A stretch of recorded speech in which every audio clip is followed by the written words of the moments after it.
যদি মুসলমান হয়ে থাকি আমি, প্রত্যেকটা মুসলমানের উচিত হলো এখন থেকেই এই পণ্যগুলিকে সব কিছু বয়কট করে দেওয়া। এই পণ্য আপনি বিক্রি করা মানেই হচ্ছে আরেক মুসলমানকে মারার জন্য তাদেরকে অস্ত্র কিনা টাকার ব্যবস্থা করে দেওয়া, ঠিক কিনা বলেন? আল্লাহ নবী সাল্লাল্লাহু আলাইহি সাল্লাম বলেন, হাসরের ময়দান দুনিয়ার মধ্যেই কায়েম হবে। দুনিয়ার একটা জমিনকেই আল্লাহ তাআলা চিহ্নিত করবেন, সেই জমিনটা হচ্ছে ফিলিস্তিনের ময়দান, সেই জমিনটা হচ্ছে মসজিদে আকসা, সৌদি না, বাইতুল্লাহ না। কিয়ামতের ময়দানটা আল্লাহ তাআলা শুরুই করবেন ফিলিস্তিনের সেই মসজিদে আকসা থেকে। সুবহানাল্লাহ। সেই জমিনকে ছিনিয়ে নেওয়ার জন্য কত ধরনের পায়তারা চলতেছে, আর আমরা মুসলমান, আমাদের সেই ব্যাপারে কোনো খবরই নেই। ভিডিওগুলো যখন চোখের সামনে আসে তখন আর নিজেকে ধরে রাখা যায় না। এই ছোট ছোট বাচ্চাগুলার কান্না, ছোট ছোট বাচ্চাগুলার মরদেহ, এগুলো যখন চোখের সামনে আসে তখন আর মনে চায় না যে দুনিয়ার মধ্যে থাকি। পারি না তো আমরা সেখানে যেতে, অন্তত আমরা এতটুকু তো করতে পারি, তাদের জন্য দোয়া, তাদের জন্য একটু প্রতিবাদ, তাদের জন্য একটু চেষ্টা, তাদের জন্য একটু অনুদান।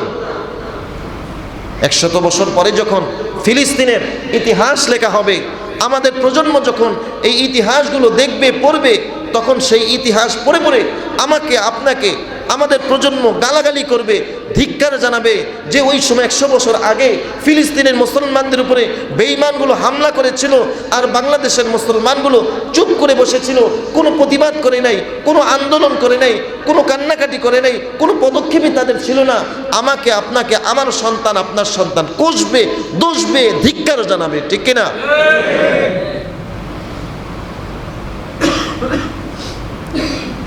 নির্লজ্জের মতো কিছু কর্মকাণ্ড হয় আমাদের দেশে।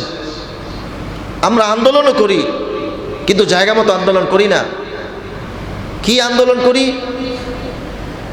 যে আমরা রাস্তায় নেমেছি, আন্দোলন করছি, আন্দোলন করতে করতে আমাদের গলা শুকিয়ে গেছে, এরপরে গিয়ে পেপসি কিনা খাইতেছি। এখান দিয়ে আন্দোলন করতেছি, আর ওইখান দিয়ে মুসলমানদের রক্ত ঝরানোর জন্য আমরা তাদের জন্য টাকা পাঠাইতেছি, 7 আপ কিনে খাইতেছি। তাহলে এই আন্দোলনের মানে কি? কিসের আন্দোলন করলেন? ভাইরাল হওয়ার আন্দোলন না, ভাইরাল হওয়ার আন্দোলন না। আন্দোলন করতেছি একদিক দিয়ে, আরেক দিক দিয়ে মুসলমানদের রক্ত ঝরানোর জন্য অস্ত্র কেনার টাকা আমরা বাংলাদেশ থেকে পাঠাইতেছি। আমি পেপসি না খাইলে কি হবে আমার? 7 আপ না খাইলে আমার কি হবে? আমি তাদের পণ্য যদি ব্যবহার না করি কি হবে আমার? এখন প্রত্যেকটা মুসলমানের জন্য উচিত ইসরায়েলি যত পণ্য রয়েছে সমস্ত পণ্যকে একদমের জন্য বয়কট করে দেওয়া, নিজের ঘর থেকে বয়কট করে দেওয়া। যারা ব্যবসায়ী আছে, যদি এখনো থাকে, একটা পণ্য বিক্রি করা আপনার জন্য উচিত হবে না। যদি মুসলমান হয়ে থাকি আমি, প্রত্যেকটা মুসলমানের উচিত হলো এখন থেকেই এই পণ্যগুলিকে সব কিছু বয়কট করে দেওয়া। এই পণ্য আপনি বিক্রি করা মানেই হচ্ছে আরেক মুসলমানকে মারার জন্য তাদেরকে অস্ত্র কিনা টাকার ব্যবস্থা করে দেওয়া, ঠিক কিনা বলেন? কয়দিন আন্দোলন করলেন, এরপরে কয়দিন থেমে গেলেন।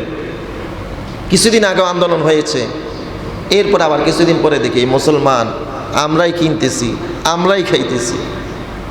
লাভ হইল কি আন্দোলন করে? এই জন্য সমস্ত মুসলমানের কাছে দরখাস্ত হচ্ছে যে আমরা তো সেখানে যেতে পারবো না, হ্যাঁ মনের মধ্যে এটা লালন করা, মনের মধ্যে এটা লালন করা। আল্লাহ রাসূল সাল্লাল্লাহু আলাইহি ওয়াসাল্লাম বলেন যে কিয়ামতের পূর্বে আরেকটা হিজরত হবে। মদিনা একটা হিজরত আমি করেছি নবী, কিয়ামতের পূর্বে সিরিয়ার দিকে আরেকটা হিজরত হবে।